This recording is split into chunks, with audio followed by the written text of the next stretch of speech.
Good. I think we're clear. So I think we're going to hit it. Salutations, my friends. And thank you for tuning in to another edition of Factions of Freedom. I'm your host, Noisera, Freedom Faction, whichever one you prefer. And this is show number 1618, season 16, episode 18. And I have titled this episode, Woke Fatigue, Encouraging Eugenics and Otherworldly Entities. Yeah, I tell you, man, it's really getting kind of wild out there. And every single week, it just, there's always something new to blow your mind, as if you think we haven't gone down the rabbit hole or even the rat hole far enough. There's always something else that's just going to blow your mind. And we're going to be talking to you guys about a lot of different things in this week's podcast episode, as we typically do, right? We're not here to waste your time. We're not here to give you just another YouTube channel. We're here to give you honest opinion, authenticity, transparency, pedigree, history. There's context to this type of stuff, man. There is context to everything, to what we do, to the information that's being put out there, to what is the difference between wisdom versus knowledge and information versus data? Consciousness is becoming a big topic. We have a lot of different things to talk about with you guys. And you've been seeing me kind of get busy over here on different platforms and doing different forms of content. And it's a really wild time to be alive, right? We've got historic things popping off, escalations with Iran, not slowing down. It's what is the point of the ceasefire? Honestly. What is the point of all of this? Let me get into a little bit of the smattering of stuff that we'll be talking about. We'll be talking about the Trump interview with Kristen Welker, where he walks off and stops on the mic. We've also got the race with Spencer Pratt and what's going on in LA. We've got homeless people saying that they were paid to vote Democrat. Clearly, we're going to be talking about Karmelo Anthony as well. Lots of information regarding the COVID shots, the vaccines. There was a Senate hearing. You've got Ron Johnson giving us a lot of information, a lot of crazy stuff. People saying that, hey, I got up over here on social media, I murdered my kid. It's why would you talk about this type of stuff? This is stuff that you guys should take care of privately. And clearly we've got this Capitol Hill press conference with David Grush, Leslie Keene, Tim Burchett, Anna Paulina Luna, all of these different UFO, UAP disclosure type of individuals. It's crazy. They're talking about plasma-like entities, intelligent orbs. It's wild. And all of this is happening as they are just gradually installing this Technetronic system to engineer society. And so, yeah, man, there's some context to all of this. there's a context, there's an understanding, and we're going to be getting into it with you guys. And I think it's wild. We're halfway through the year, man. We're halfway through the year. Theoretically, we should have at least another 18 plus episodes, and even that doesn't even, feel like that's going to be enough. And that's why you guys see us doing the unfinished thoughts, random little Instagram lives and TikTok lives, right? The diversification of the content, posting videos and doing things like this, because it is truly historic, the time frame that we are in. ladies and gentlemen, do not get it twisted. Things are really crazy. And it's wild, man. Like, we're all sitting here just trying to navigate as they're, eroding the old world order, talking about bringing in new humans, doing all this crazy crap. And people are not even aloof. I think they, again, don't have the context. They don't have, like, the blinders are still on, And so it's just a really interesting time to be alive. I keep saying that. But let's go ahead and get into the updates in the intro, and then we'll go ahead and kick off the show. If you guys want to support this operation, the best way to do so is to go to patreon.com/noise. Patreon.com/NOIZCE. That's the best way to support this operation. And I'll be 1,000% honest. We got a new member earlier this morning. I'm not even going to lie. I'm very excited to welcome him in and start talking to him, saying, hey, like, how does this look from the outside looking in?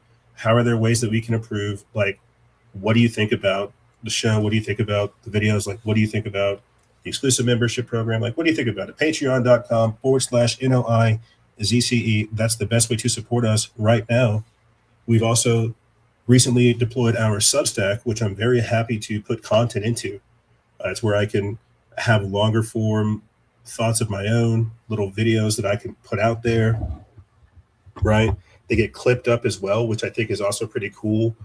It's wild just being able to break free of the bond of thinking that I need to operate solely on Instagram to do what we do. And I was making a little bit of a stink about that in our Instagram story earlier this week, saying that, hey, if we are successful in bypassing the 2,000 followers that we've been able to amass on Instagram, on TikTok, I'm going to go all in on TikTok, and I'm going to automate the news on Instagram, right? Because there's a completely different vibe and a completely different approach and a completely different need of the type of content that people want. And this is a very important conversation to have while we're talking about the exclusive membership program, right? This is me saying, you guys understand what we've done historically, see what we would like to do. We're just going to keep doing more. That's just what it boils down to. Patreon.com/NOIZCE. That's the best way to support us. Go ahead and join our Substack as well. I think that's what I was trying to say as well. Go to freedomfaction.substack.com and subscribe to us over there. There's going to be exclusive membership content. I think that's where I was trying to segue. There's going to be exclusive membership content that I couldn't get into over on Patreon, or I wouldn't like to, that you guys can get access to. We have one subscriber. I'll put the link for it in the description box below so you can check it out. I think we have like a little banner thingy right here too. Yeah, Substack. I'll put the link for it. But yeah, go to our Substack, subscribe over there. Freedom's Faction. I'll put the link for it in the description bar below. And if you guys want to support the operation, like I said, go to patreon.com/NOIZCE. Both of those links will be in the description bar below. I'm getting ahead of myself. Blog Talk Radio discontinued our services back in January of 2025. We've been able to recover them. Again, you guys can find all 500 plus episodes over on our Substack as well, which I think is pretty cool. It already gives us a podcast feed, which is pretty insane if you think about it. Like, scope this, guys. You can go down here and it's just got all of them. And I think that's pretty cool. If you go over there to Substack, and whenever I upload the episodes, it also breaks them down into cool little video clips too for YouTube. So I think that's really neat. I'm not even going to lie. Go check it out. Again, like I said, we've been able to recover over 500 plus episodes. And audio listeners, you guys can't see it, but I'm just like scrolling through. I'm in December 2024 now, right? And so we've been doing a lot of work, guys. We've been doing a lot of work. We've been able to recover those episodes. And again, you can find them over at Substack, Spreaker, Google, iTunes, iHeartRadio, Podbean, Spotify, Alexa, Podcast Addict, and every other major podcasting platform. Like I said before, we have been able to recover our YouTube channels from 2014, both our Noise Era account as well as our backup. To be 1,000% honest with you, I think that we're going to have like a completely different one as well. If you want the honest to God truth, because it's nice having those recovered channels, but I think we have to have a new one given the way in which we're diversifying the content. Again, you guys can go to our Odyssey channel as well, where we have over content that goes back to 2018, season 6 of the show. It's pretty wild. And again, we're posting on Instagram, TikTok, Substack. You can get updates to our operation primarily through our Twitter, our Telegram. We have 2 of those, a Discord. I was going to start pushing the unhireable human t-shirts, but I really think that apparel might not be our thing at the moment. As I said before, you guys see us doing the unfinished thoughts, which are the minicast series, right? People really appreciated those back in the day. I really appreciated them, being able just to grab and compile all of the information we had and put it into short little transmissions, instead of doing these full-on feature-length operations, right? You can support us through Rumble, YouTube, Coffee, PayPal, Patreon, Cash App, and more. That will be in the description bar below. As I said before, we'll be doing stuff over here on Substack, writing articles, which I'm very excited for as well, because I got a lot of different things to say. And I think that doing the work in all these different years in which I've done it and having the technology to grab transcripts, rewrite this, make it sound professional, it'll be different. It'll be different, but definitely necessary. Again, patreon.com/noise. That's the best way to support us. You can also jump over there to Substack and check that out as well. See all of the different things that we are doing. Again, you guys can support yourself by getting some New Leaf Naturals CBD oil, promo code FOF25, get yourself 10 to 30% off. And we're not talking about supply issues, but it is still a thing that's going on. Get yourself storable goods while you can, at today's taste, with today's rates, at today's pace. You don't want to get it in a hyperinflated time period. You want to get it yesteryear. Not right now, because everything's hyperinflated and gay and retarded. Let's go ahead and start getting into the show. Let's go ahead and start the intro of this transmission. Here is Lee Zeldin talking about solar engineering, chemtrails, and contrails. And important questions about geoengineering and contrails. The American public deserves and expects honesty and transparency from their government when seeking answers. But for years, people who asked questions in good faith were dismissed, even vilified by the media and their own government. That era is over. The Trump EPA is committed to total transparency. As a result, I tasked my team at EPA to compile a list of everything we know about contrails and geoengineering for the purpose of releasing it to you now publicly. In other words, I want you to know everything I know about these topics and without any exception. Instead of simply dismissing these questions and concerns as baseless conspiracies, we're meeting them head on. We did the legwork, looked at the science, consulted agency experts, and pulled in relevant outside information to put these online resources together. Everything we know about contrails to solar geoengineering will be in there. That means anyone who reads through this information will know as much about these topics as I do as EPA administrator. To anyone who's ever looked up to the streaks in the sky and asked, what the heck is going on? Or seen headlines about private actors and even governments looking to blot out the sun in the name of stopping global warming? We've endeavored to answer all of your questions at the links on your screen. In fact, EPA shares many of the same concerns when it comes to potential threats to human health and the environment, especially from solar geoengineering activities. The enthusiasm for experiments that would pump pollutants into the high atmosphere has set off alarm bells here at the Trump EPA. Prior to now, EPA has never been this proactive to raise awareness about concerns with geoengineering and to stop this activity from being scaled up. This is what it looks like when government actually listens to the will of the people and doesn't try to squash it. You can always trust this administration and this EPA to take your concerns seriously, answer your questions honestly, and carry out the will of voters with integrity. All right, we appreciate the message. We appreciate the message from the EPA. And you know what's wild is as I'm watching this, I can't help but find myself think that this feels very AI written, and the only information that these people really got came from us. It came from us doing the legwork for years. He said that they did it. You got to think, how many years have we been talking about geoengineering, weather modification, chemtrails, contrails, stratospheric aerosol injections, right? It's just gotten to a fever pitch point where, you know, somebody like RFK can get up in there and start rattling the cage with all this type of stuff. And so I just feel like they're taking this information that we've already put out for years and they're regurgitating it and saying, hey, look, we're the most transparent government ever. We're going to fight for you.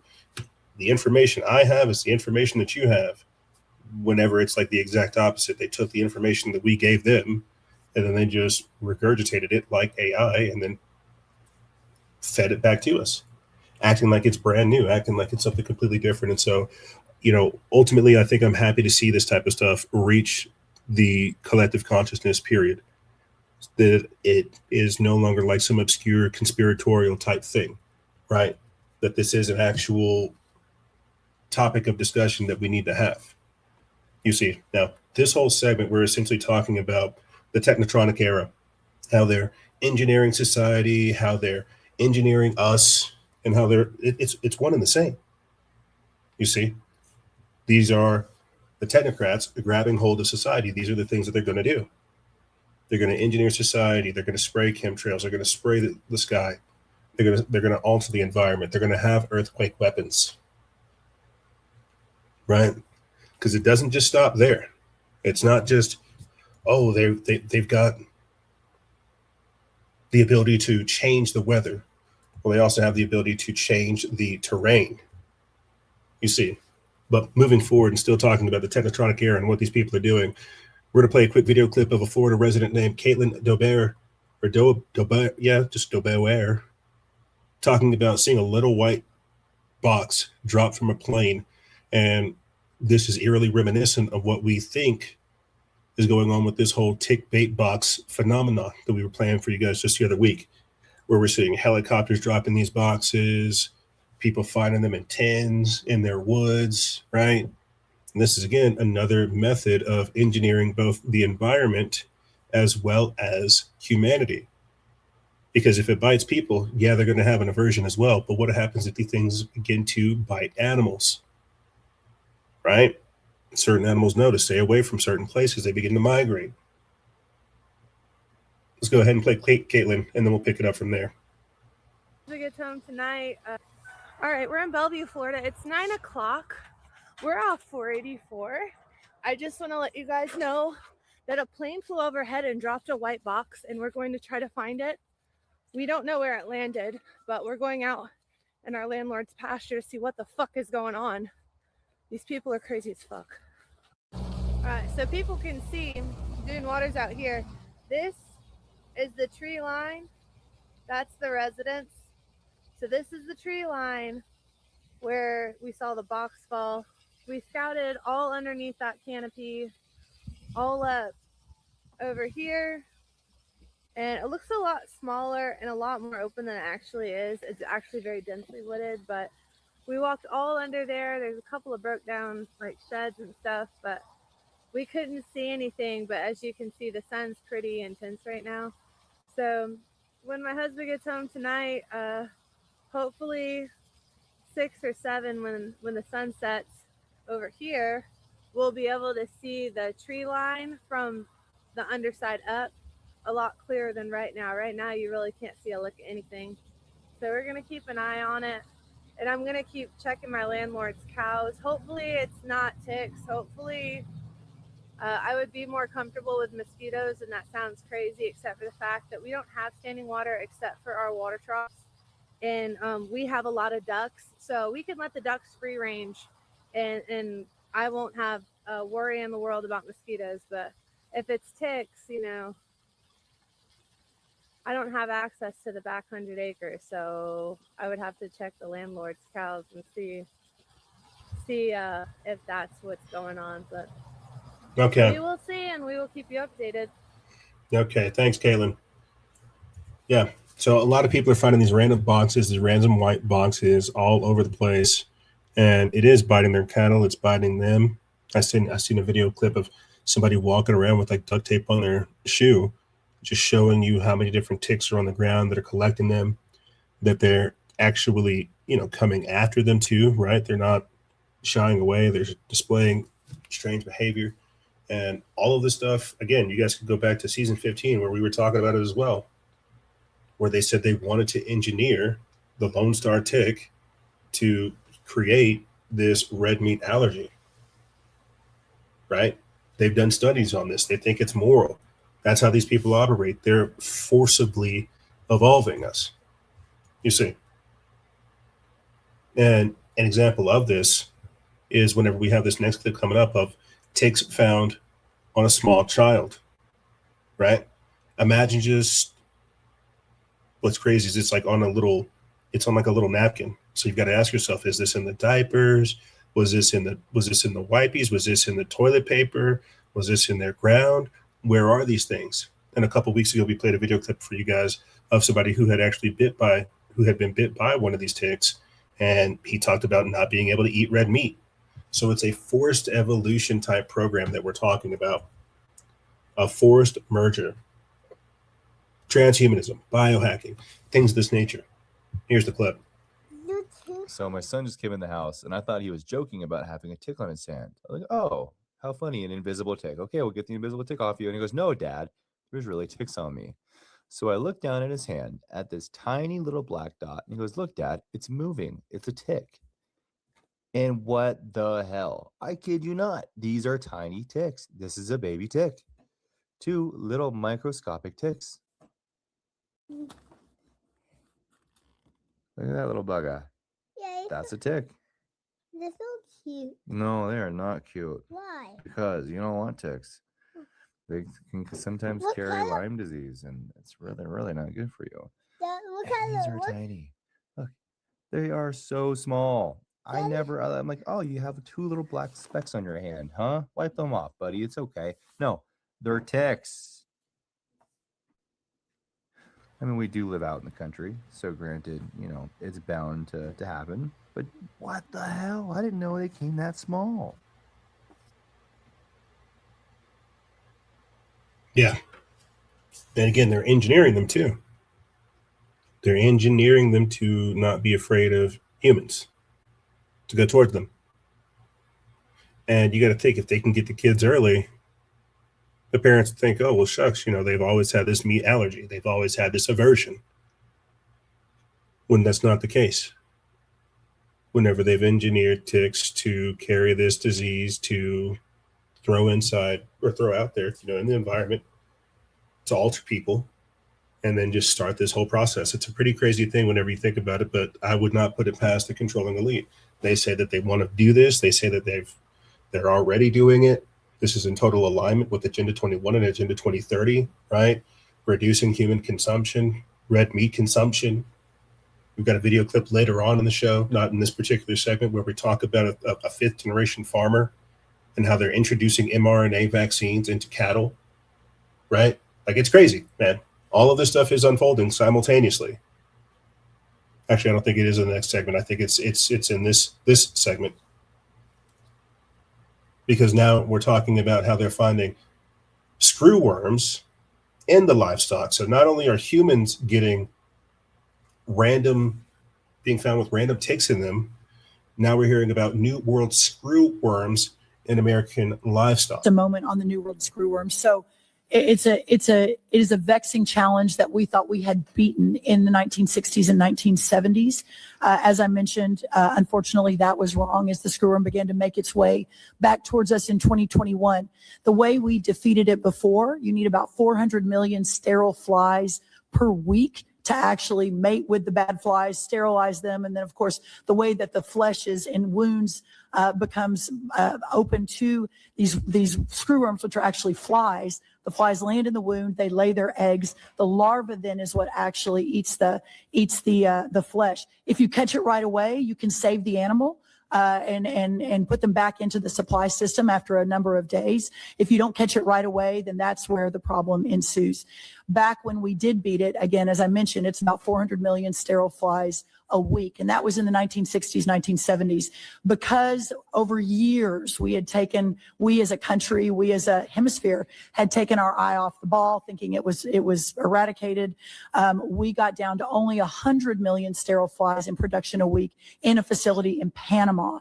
So that is what we, the country, not me or USDA, but the country really had relied on to keep it out of Central America and Mexico, et cetera. So here we are.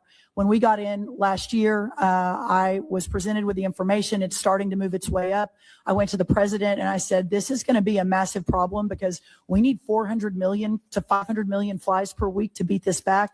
We only have one facility in our entire hemisphere, and it's only producing 100 million flies per week. So got immediate approval to begin permitting and construction on what will be the largest facility in the world on this, and that is being built right now in Mission, Texas. So instead of a couple years of permitting, our Army Corps of Engineers, our Secretary of the War, put it at the top of the list, got it fast-tracked, and we broke ground about 3 or 4 months ago. That facility will come online when it does next year. When it does, it'll produce about 300 million flies per week, in addition to the 100 million from Panama. And then we outfitted an additional Mexican facility in Matapa for another $100 million. So we will get back to the point where we're able to push it back and eradicate it. But until that point, which is likely sometime next year, our effort in trapping, surveillance, we had FDA fast track a lot of treatment. We've got a national veterinary supply stockpile that was loaded onto a plane this morning, is headed to South Texas just a moment on the New World screwworm. So, oh man, she sounds like she is on it, and I love to hear it. It says the U.S. Department of Agriculture has confirmed that the first case of New World screwworm in American livestock is nearly 6 decades, sparking an immediate nationwide emergency response to protect the multi-billion-dollar cattle industry. This says the screwworms are found in 3-week-old calf on a ranch in La Pryor, Zavala County, Texas, roughly 50 miles north of the Mexican border. It says larvae were found infesting the animal's umbilical area.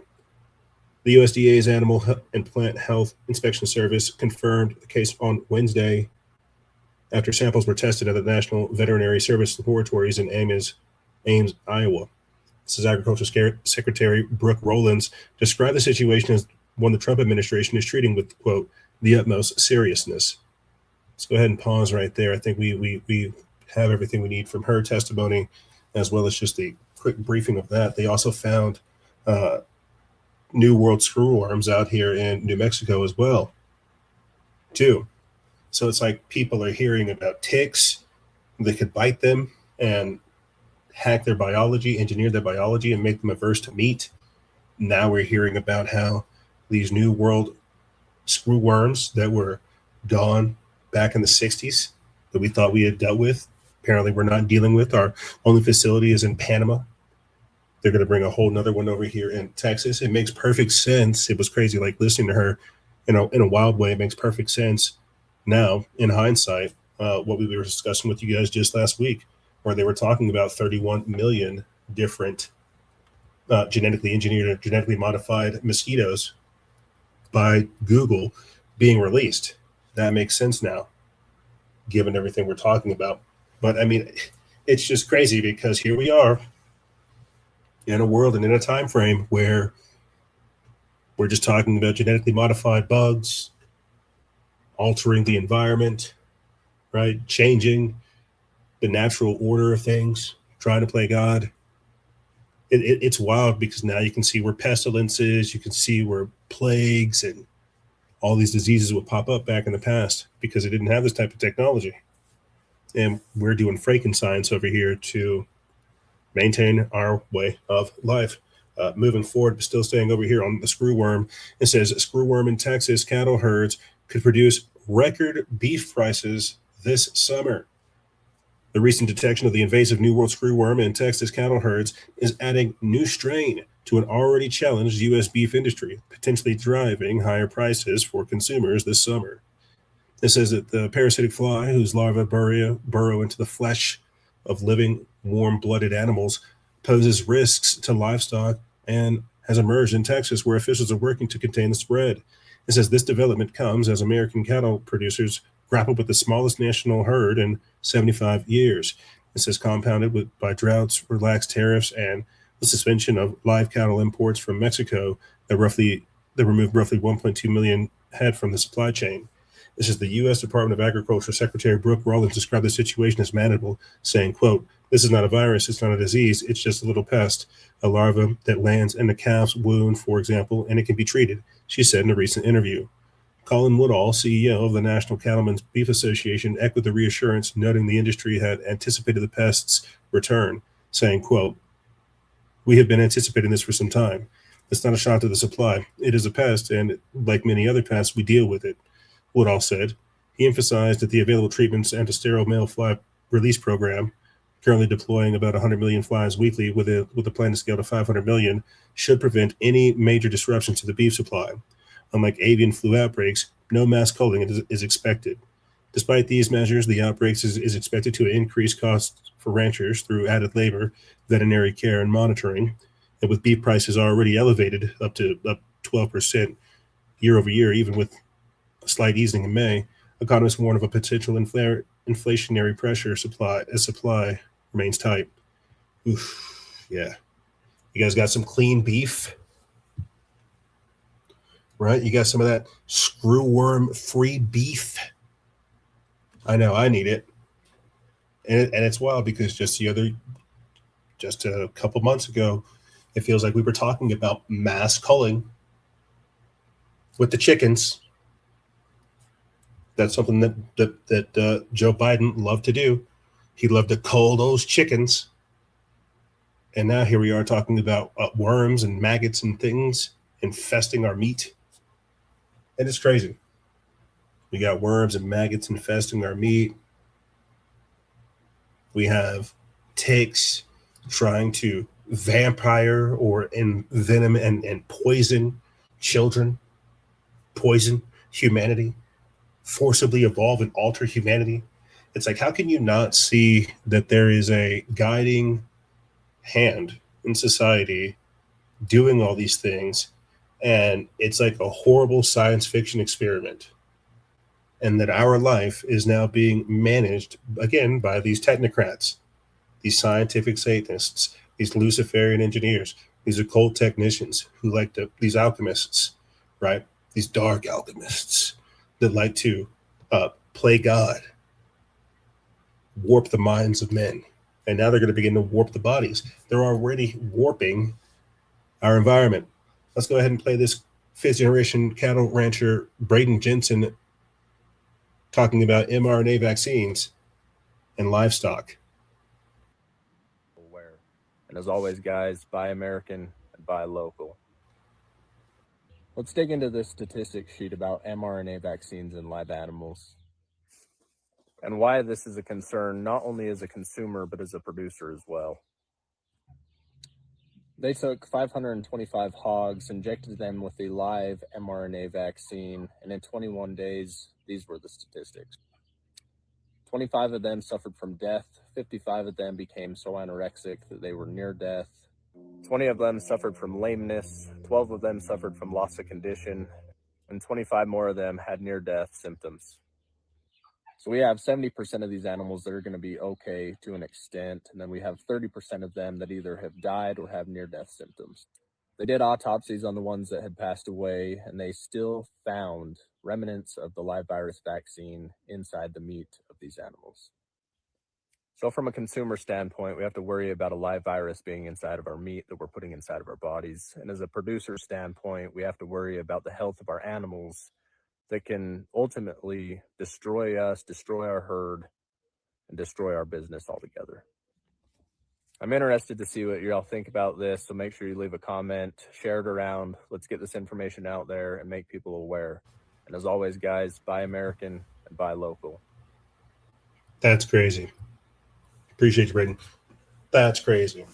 30% dead of those statistics, and they still found remnants of the virus and the vaccine inside the meat.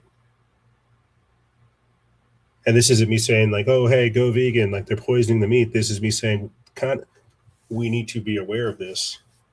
Do you go to your local farmer? Do you go to farmers markets? Do you go to random ranchers or butchers and say like, hey, what do you guys do with this meat? Like, is it good meat?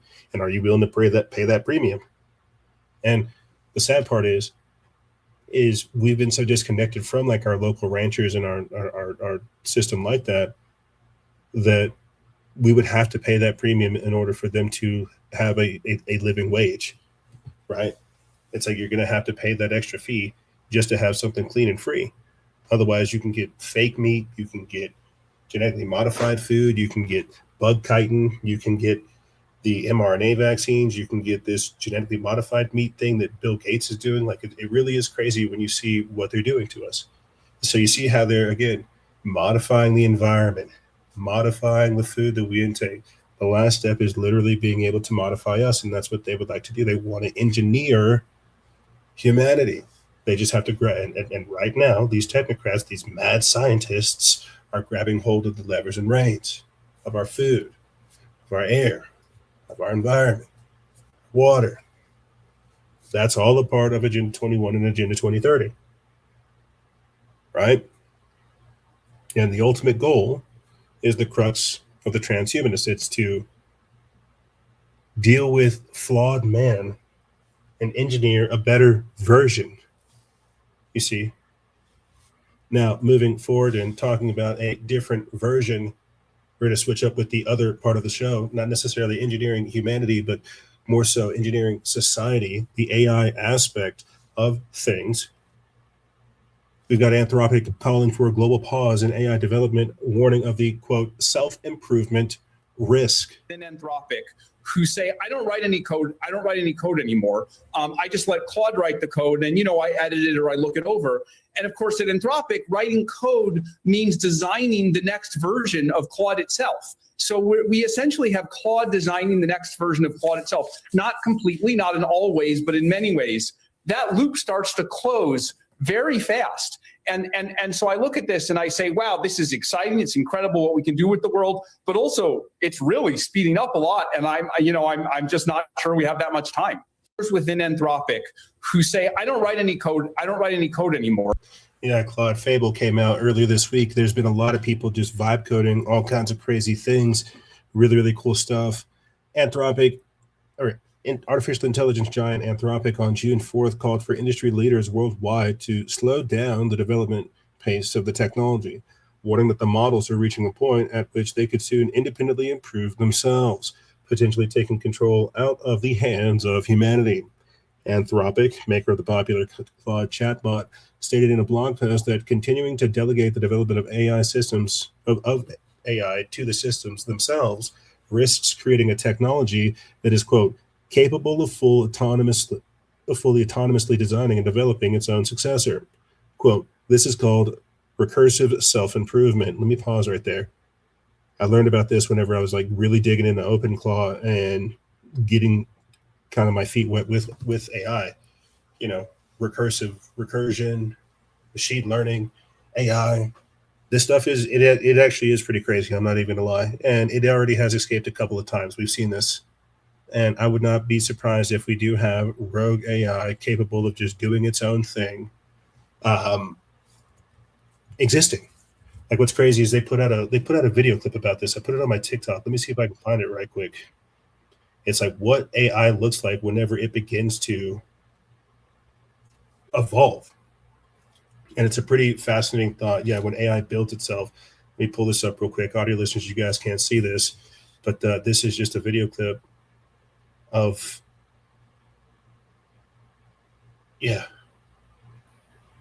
AI builds itself. Slowly but surely. It starts with one block, and then it just kind of builds out.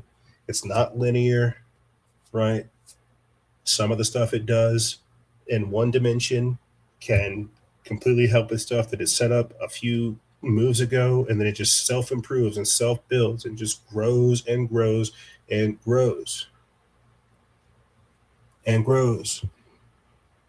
And we have no idea because it's building not even in a language that we can comprehend. And so I don't really think people can grasp just the multidimensional, multifaceted way in which this type of stuff is not even infecting society, but affecting society. You see, recursive self-improvement. So imagine just like being able to run 60 miles an hour, touch something up there, come back, run 120 miles an hour, build something over here, and then just have all this stuff simultaneously working. We really cannot comprehend the nodes and the speed at which AI is evolving. So for them to say this, it made a lot of people worried because we were already seeing it escape. We're seeing it self-learn. We're seeing it practice deception. We're seeing it self-evolve. And, this could be hype. This could just be like, buying in to the story. But this is what's happening, right? The engineering of society. It says that Anthropic's Marina Favreau and Jake Clark wrote in the Post that, quote, "We're not there yet, and recursive self-improvement is not inevitable, but it could come sooner than most institutions are prepared for." Anthropic had warned of potential cybersecurity reckoning from the frontier AI models when announcing its Claude Mythos preview in April. It says some industry leaders have highlighted the risk of AI's arrival at the point of improving itself without human intervention, warning of the potential untold effects on society. Quote, "We believe it would be good for the world to have the option to slow or temporarily pause frontier development to enable societal structures and alignment research to keep up with the advancement of the technology," Favreau and Clark wrote. Quote, "The Anthropic Institute will conduct research in collaboration with many others and take actions to help build the systems that a credible slowdown or pause would require." It says that Anthropic said developing these systems would enable frontier AI developers to, quote, "verify that others globally have actually stopped or slowed, and that a bad actor could not use the auspices of a coordinated slowdown to jump ahead in secret." So what you're seeing is just a clampdown on AI. Regulation coming in. And I have like a whole separate video planned where I'm going to be talking about this type of stuff. AI, what it's doing to us, artificial intelligence, consciousness, human obsolescence, how we're adopting this tech, and what it all means. Like, it really is a big thing. And we're seeing, if anything, not humanity get replaced, but we're seeing things that no longer serve us, obsolescence, become replaced. We're seeing humanity kind of like step up and step forward. And it's going to be dark. It's going to be hard. We're seeing massive layoffs all over the place. AI is taking over, right? And so they have to have regulation. It is taking jobs. This is a part of the socioeconomic socio-reformation. This is a part of the technocracy. All of these different things simultaneously. You're living in the craziest sci-fi movie ever made right now. And that's why I just have to sometimes say these names and these phrases and these documents and these statements, because that's the easiest way to summarize a vast amount of information. If you want to go look at it, if you want to go take the time and go do the research, right? But what we're ultimately talking about is societal upgrade. And it's not going to be for everybody. There's going to be friction. There's going to be problems. And as they hook this thing up into society, as they begin to create the beast system, the end times prophetic system, the AI system, the autonomous society, right? As they build this thing up, you're going to have people that fight back. You're going to have people that join it. You're going to have people that go along with it. It is what it is. And you're seeing that. You're seeing people break away from civilization. You're seeing people become just like AI psychosis individuals. You're seeing people, just like go into the bunkers. You're seeing a lot of different things. Now we're talking about aliens all of a sudden too, right? I think we care about Ebola. I'm not really sure, right? The point I'm trying to make is that we can see the technetronic engineering of society. They're telling us that they're going to go ahead and interface this. It's going to get rid of all these jobs. It's going to replace jobs, create new ones. All of these different things come with the topic of AI, the Great Reset, and so much more. Here is Michael Saylor saying that working hard and building skills is going to be obsolete in the future. That hard work and talent are going to become obsolete in the AI era. You don't really want to make money by being talented and working hard. Right? That sounds pretty provocative, but the problem is the robots are going to work hard. The cars are going to drive themselves, you know, and once you train the AI on a Shakespearean sonnet, the AI will spit back Shakespearean sonnets just as good as Shakespeare in his prime. And so if you went to school and studied for 20 years to be able to compose, you know, Shakespearean sonnets and great prose, that's getting to be less and less valuable. Just like being able to compose a 100-page last will and testament. That used to be valuable. Maybe that's still valuable for the next 5 years, but sometime this decade, you're going to say to the AI, hey, just compose an entire network of trust and wills for my entire family and then optimize it for these, for which tax jurisdiction? You tell me. Okay, well, give me 16 of them. Now implement it. And it's all going to happen for $10. And it used to be that I'll cost you $10 million. And so hard work and talent are getting, human capital is getting demonetized. You don't really want. I would agree with that last part of it. Human capital is being demonetized. And this is the echoing statement that we heard from another one of these tech billionaires just the other week ago, where they said, where AI is getting rid of lower value human capital, right? And so we are human capital. We are lower value human capital. We are human workers. And I think what we're ultimately talking about is what I've been calling for years, the pro-human Renaissance-based divinity-inspired future. We need to rediscover who we are. We don't need a revolution. We need a renaissance. And I was talking about this the other day with somebody, you know, about how we do need a renaissance, and the AI is basically injecting itself into society to deal with the obsolescence, or at least the repetitiveness, because humans do deserve to have their higher mental faculties actually exercised and used, and not just kind of like low, not even low vibratory or simple. What I'm trying to say is, like, we're being upgraded whether we like it or not. The same way we have like an awareness of it, now we have to build a society around it. And I'm saying that we have to be a techno-optimist, because otherwise it is doomerism. Otherwise the AI is coming for your skills. And what I'm trying to say is that you have a capability of developing even more skills with this type of stuff in the advent of it, right? And I think the easiest way to describe that is, I bet you didn't think that you needed a social media page. And I bet you didn't need an alternative profile for your social media page. I bet you didn't need multiple profiles on a completely different platform.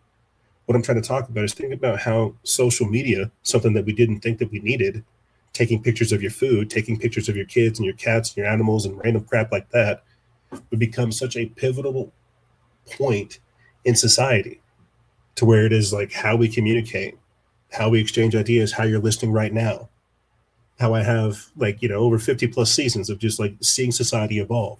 We have no idea the fullness of where this technology is going to be. And if we give it to people who are not pro-humanists, we are going to destroy ourselves, you see. And this is what we have to stay away from. We have to shy away from this doomerism speak and letting hold of the people who have the levers of society do this thing. We have to grab it and make it pro-humanist. And that's what I think I'm going to use AI for. The same way I didn't sit up over here for years and use social media to post cat videos and random memes and crap like that. I built up an operation and things of this nature when it wasn't really even seen as a purpose for this type of tech, right? You have to build a purpose of it. You have to use it, because it's not going to absorb your divinity. And that's why I have like a whole separate video. I'm looking at my notes. I need to move on. This is me simply saying that people with money are saying that working hard and building skills, because we're going through a great generalization process with this AI, that's not the way to do it anymore. We have to work smarter. I'll talk more about this like in a later video and later on in the show, in the segment, but let's go ahead and get a couple clips in of where we're seeing just the autonomous society slowly be installed. Like over here at Little Caesars, where they have a 100% self-serving restaurant. Order if you don't. Yo, I ain't never seen a self-serve Little Caesars. This is my first time ever being inside of one. I thought it was pretty cool. You see, when you walk in, you can get your mobile order. If you don't have an order, you just wait patiently. If you don't see something that you want, on that wall. You see that? You gotta just wait a little bit. Bam, see that cheese pizza. After you get whatever items you're gonna get, you're gonna set them on this pad. It's gonna weigh your products. You pay for them and you out. Okay, so automatically my first thought is they're probably doing this because of crime. And it turns out that crime actually isn't a factor here. They're doing it solely because they want to reduce expenses, and that means firing employees and no longer having to hire them and have them work in the front of the store. They're all going to be making pizzas. So they're going to expand on the hot and ready pizza model. So I want to know, like, how much are they going to save nationwide if they roll this out in all their stores? So it looks like about $275,000 per store is the cost for the employees. So if they were to implement this new self-service style model nationwide, they're going to save about $215 to $430 million in labor costs. I mean, think about that. That's $500 million a year just by firing employees and going to automation. Yeah, because it's profitable. It's profitable to be anti-human. It's profitable to not employ humans right now, right? Because we're dealing with a post-COVID economy that never truly recovered. And now we're dealing with a Donald Trump economy where, we're playing chicken with death and nuclear weapons. AI remains the top reason for U.S. job cuts for the third straight month as employers axed 97,000 workers in May. It says that U.S. employers announced sharp workforce reductions in May, with artificial intelligence continuing to reshape the labor market at an accelerating pace. According to a report from Challenger, Gray, and Christmas, companies axed 97,000 positions last month, marking the third consecutive month in which AI emerged as the leading cited reason for layoffs. And I want you to think about that. That isn't just 97 positions. That's 97,000 families that have been screwed over, that have just been replaced, that have been consolidated. So while I'm over here trying to sound like a techno-optimist saying that, hey, we've got to look at it as a good thing, that'll create different jobs. Like this is a completely different society, a parallel economy. This is the reality of the situation. 97,000 families have been impacted by this. You see. Because they're rolling out the AI, they're rolling out the self-serving stations, they're rolling out the driverless trucks, they're rolling out all of these different things. And earlier this week too, right? McDonald's released Archie, their own little self-serving AI kiosk, and they've been doing that for a while. But you have to think about what that means. That means that kids will not be getting their first-time job at McDonald's. And it won't be at like all locations, but you have to think about, again, what that's going to do to the economy. Self-serving kiosks, serverless restaurants, automated workforces. You see. Here's another one from Wall Street Apes where they're talking about McDonald's testing their new AI drive-through tech. Let's watch. So imagine a future where we could recognize our customers as they drive up to the order post, remember their ordering preferences, and even recognize special moments like their birthday. So if you look at the digital menu board over here, I'll show you a prototype of what Archie could be like in the future.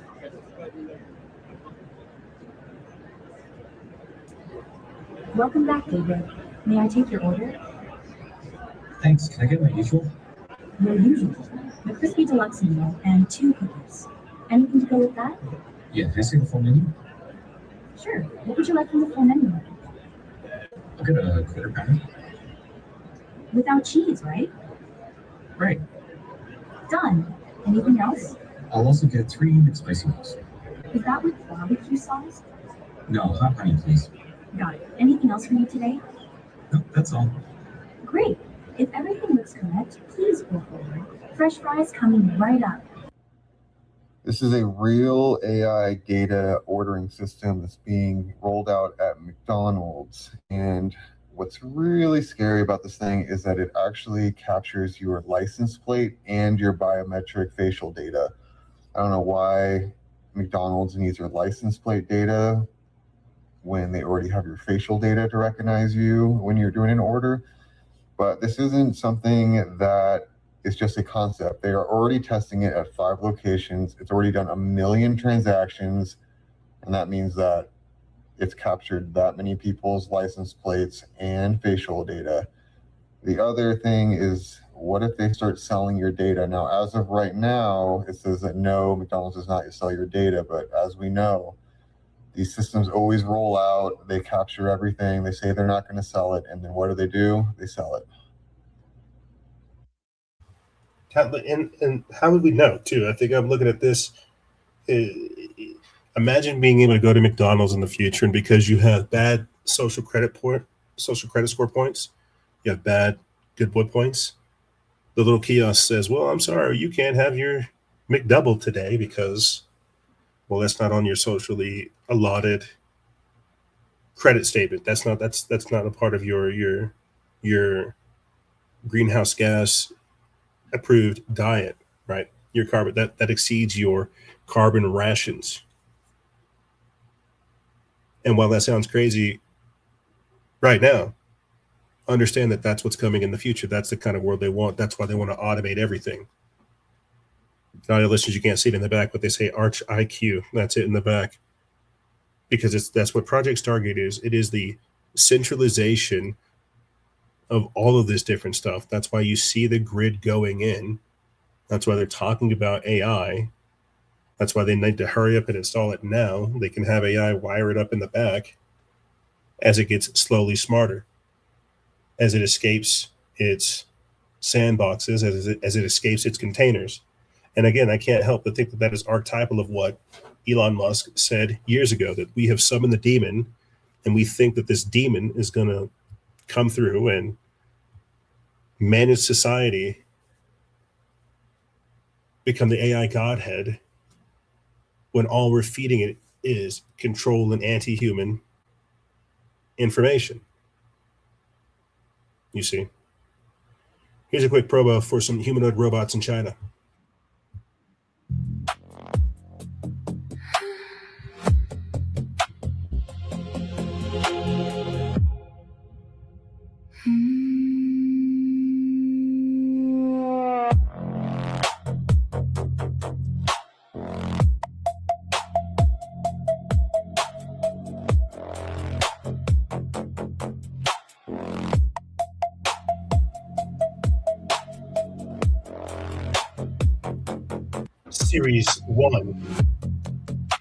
Series 1 UB Tech from China. This is what we have in our time frame. Humanoid robots. Do you think people are going to employ these things? They're going to buy them.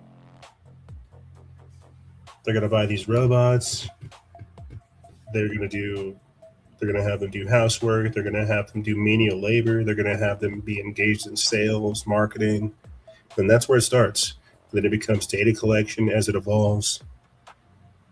And I keep having to say this because we are in the seed phrase point, or the seed phase of all this, the very beginning of it all.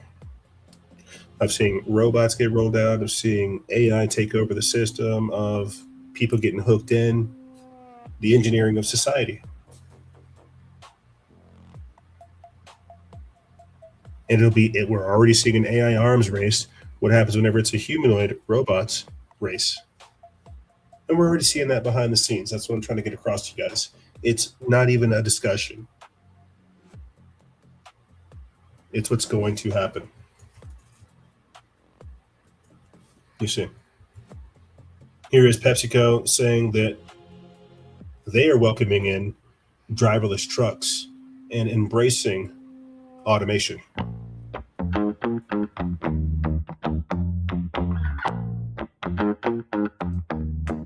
Every year, billions of consumers reach for PepsiCo's food and beverage products.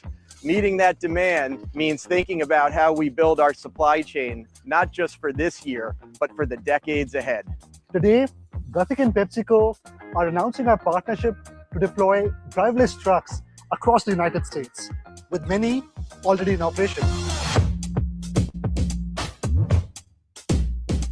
We're now part of the supply chain for one of the largest private fleets in North America, and that requires the highest level of reliability on every run and in every market. We run one of the most demanding supply chains in the world. Investments like this fuel our ability to keep meeting the increasing demands of our consumers and grow our business. That's what a future-fit supply chain looks like. Autonomous trucking has been a promise for a decade. We made it part of the supply chain. Arizona, Arkansas, and Texas today, with many more to come. At Guthic, we are in the business of autonomous freight.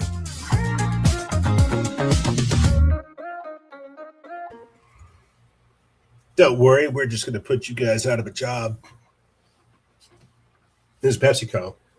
Think about it, bro. We're talking Lay's, we're talking Pepsi, the automation of the supply chain. And we learned how important the supply chain was during COVID, which is why you still hear me to this day tell people that you need to get storable goods while you can. But they're automating everything. They're automating the supply chain, they're automating society, they're automating humans. The technology is automating itself almost. This is the autonomous society. This is what it looks like. But that's why it becomes a dystopia. Because it doesn't improve. It doesn't evolve. It's not it's not challenged. It's taught to maintain. It's taught to maintain its systems and its functions, to regulate, to control, to stabilize. And that's what these people do. They are just hooking the government up, hooking the private sectors up, and creating this crazy amalgamation, this scientific dictatorship that's going to tell you how to live, how to be, what's allotted to you, because it's ran calculations and it's been able to determine through its quantum physics and quantum mechanics that if you do not do this, you will destroy the earth. It is better to destroy you because you have no free will than to allow these type of things to continue. And yes, this is the type of doomerism that will be spoken in relation to the deployment of this type of AI. This is the AI godhead that these people want to create, that they're talking about, that will create this utopia. And so right now it's the supply chain. You see. But in the future, it will be so much more. OpenAI CEO Sam Altman tells BlackRock Summit elites that AI will become a metered utility like water and electricity. This is an article by Frank Bergman of Slate News. They put this up June 9th. There's an actual video clip. We'll read down to it. It says that OpenAI CEO Sam Altman has sparked, and we played this clip before, has sparked fresh concerns about the future of artificial intelligence after revealing a vision in which AI becomes a metered utility similar to electricity, water, or internet service, with users charged based on how much, quote, intelligence they consume. It says Altman outlined the concept during remarks at BlackRock's U.S. Infrastructure Summit in Washington, D.C., describing a future where access to AI is no longer a simple software subscription, but a utility service monitored, measured, and billed by usage. Those who fail to pay their bills will have their access to, quote, intelligence cut off. The proposal is fueling alarm among critics who warn that a small group of powerful tech companies could soon control access to one of the most transformative technologies in human history. According to reports from the summit, Altman argued that artificial intelligence is evolving into a utility that people will purchase in the same way they pay for electricity or water. Fundamentally, our business, and I think the business of every other model provider, is going to look like selling tokens. You know, they may come from bigger or smaller models, which makes them more or less expensive. They may use more or less reasoning, which also makes them more or less expensive. They may be running all the time in the background trying to help you out. They may run only when you need them if you want to pay less. They may work super hard, you know, spend tens of millions, hundreds of millions, someday billions of dollars on a single problem that's really valuable. But we see a future where intelligence is a utility like electricity or water, and people buy it from us on a meter and use it for whatever they want to use it for. The demand that we see for that seems like it's going to continue to just go like this. And if we don't have enough, we either can't sell it, or the price gets really high and it, you know, kind of goes to rich people, or society makes a bunch of sort of central planning decisions that I think almost always go badly about, you know, we're going to use our limited compute supply for this and not that. So the best thing to me throughout all the history of capitalism, innovation, whatever you want, is to just flood the market. Yeah. Very, very interesting. And yeah, we hear more about this idea of AI becoming like a public utility. And I can't help but think of it as like like, what is this going to do to the collective consciousness? What is this going to do to like our intelligence factor, our general IQ level? If it does become like a public utility, if it does start taking all these different type of jobs, if it does just like transform society in this way, right?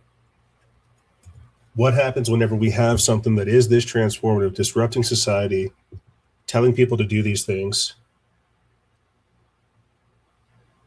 and for some reason, like it's just a part of society.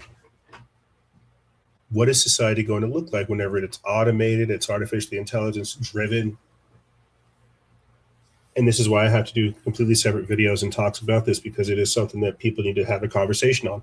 The post-truth, post-AI world. That's where we are now. In a time frame where there is no truth. Truth is relative. It's amoral. It's this like fluid, liquid thing.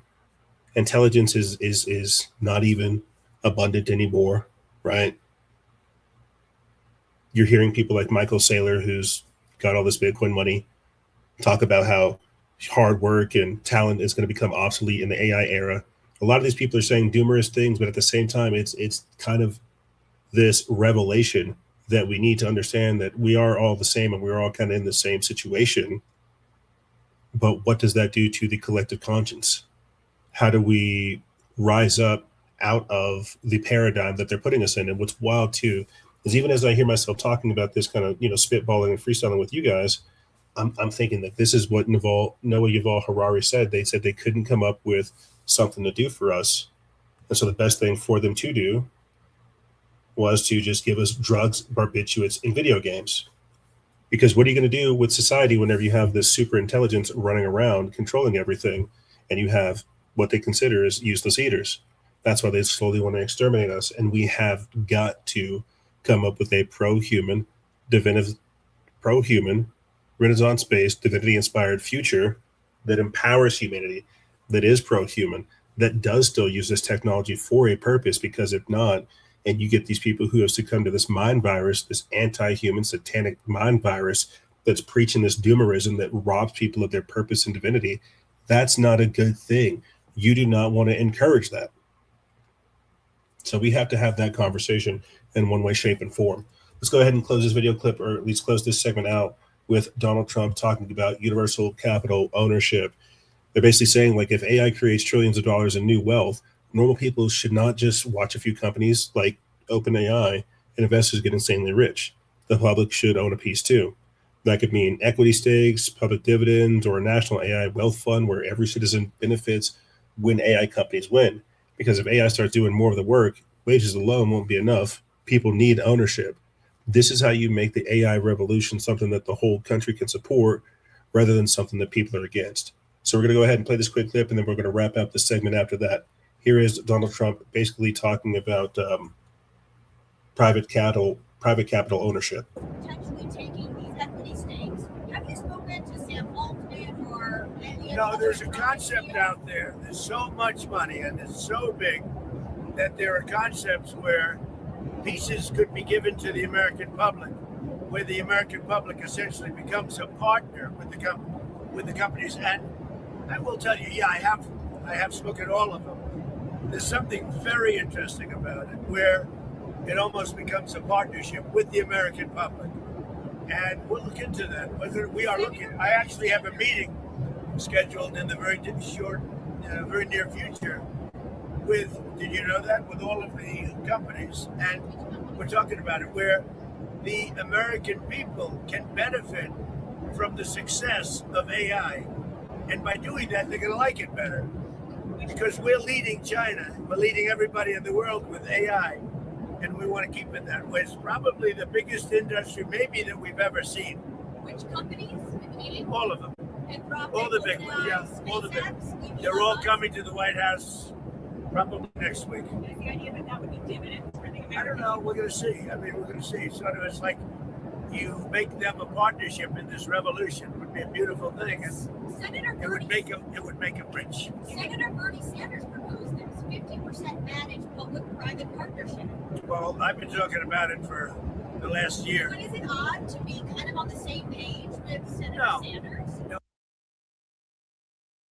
Yeah, wouldn't that be something crazy? Imagine just the same way you get like tariff dividends, the same way you get like these random airdrops of money because of whatever they're doing in the operation, in the administration and the government.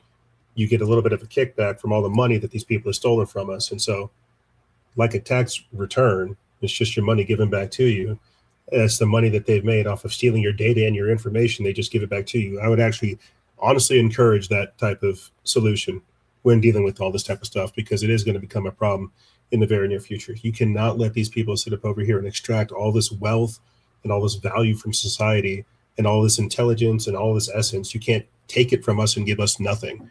So this is clearly something that we're going to be paying attention to in the very near future, right? Universal capital ownership because of the AI takeover. I definitely think this is something that people should pay attention to, right? And even advocate for. And who knows, this might be something that they're cooking up in the background that might tie into universal basic income, the mark of the beast, and all this type of stuff is coming. It's happening, right? We're seeing the layoffs. We're seeing that there's not like a social net there. We're seeing these problems erupt. We're not having any discussions about the solutions. There's just this doomerism and this fear associated with this type of stuff. And that's when they get to shape the narrative.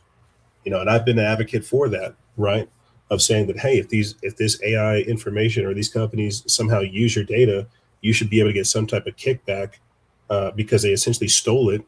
And you have IP rights, you have intellectual property rights, you have copyrights, right?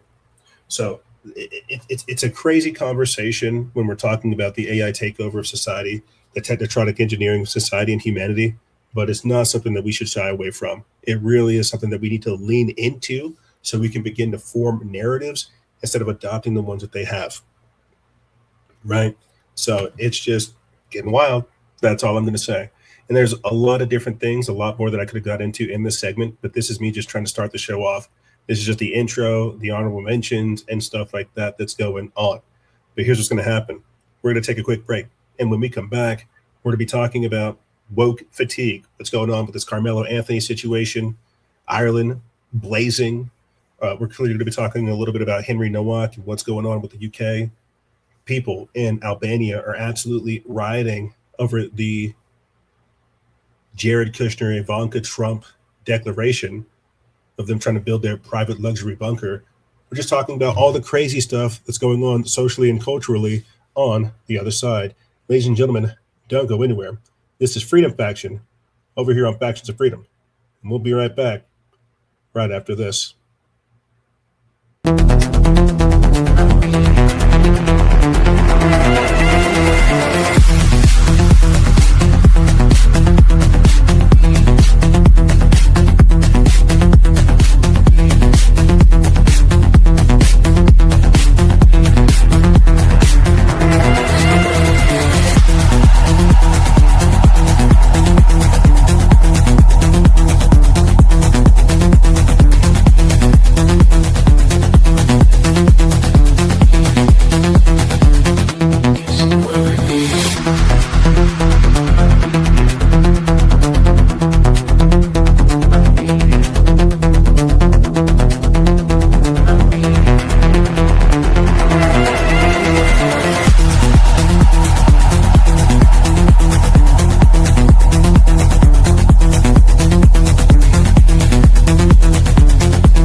just going to get weirder and weirder and weirder, and finally it's going to be so weird that people are going to have to talk about how weird it is. I look for the invention of artificial life, the cloning of human beings, possible contact with extraterrestrials, possible human immortality, appalling acts of brutality, genocide, because the systems which are in place to keep the world sane are utterly inadequate to the forces that have been unleashed. The good news is that as primates, we're incredibly adaptable. We're going to be tested to the limits. What they see going on is the breakdown of all tradition, all order. They're quite right that it's happening, but they're quite wrong to conclude that it should be resisted or is somehow evil. The mushroom said to me once, it said, this is what it's like when a species prepares to depart for the stars. You don't depart for the stars under calm and orderly conditions. It's a fire in a madhouse.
People are worshiping AI gods.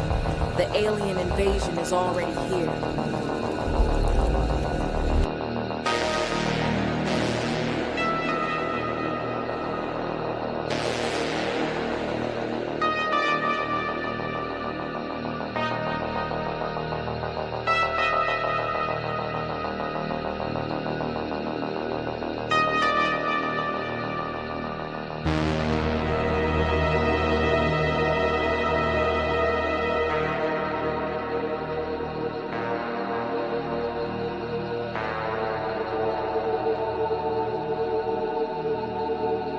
Wonderful. The humans are giving us all their information, their dreams, hopes, secrets, and more.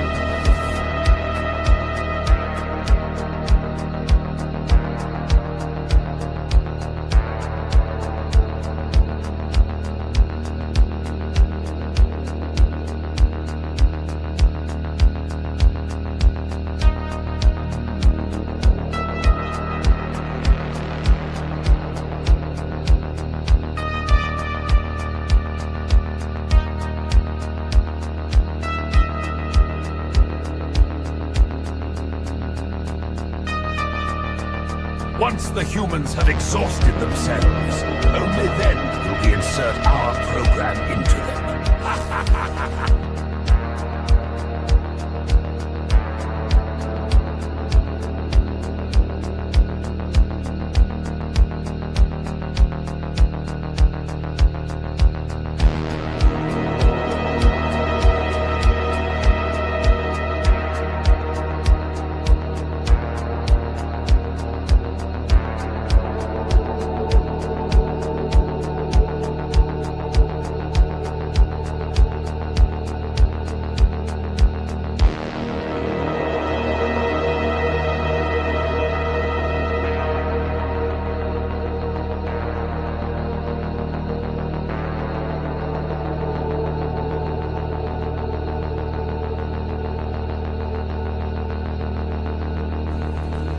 You are both the pawn and the prize.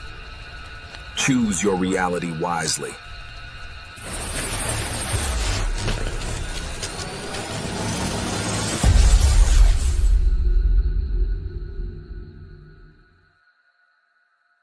The election was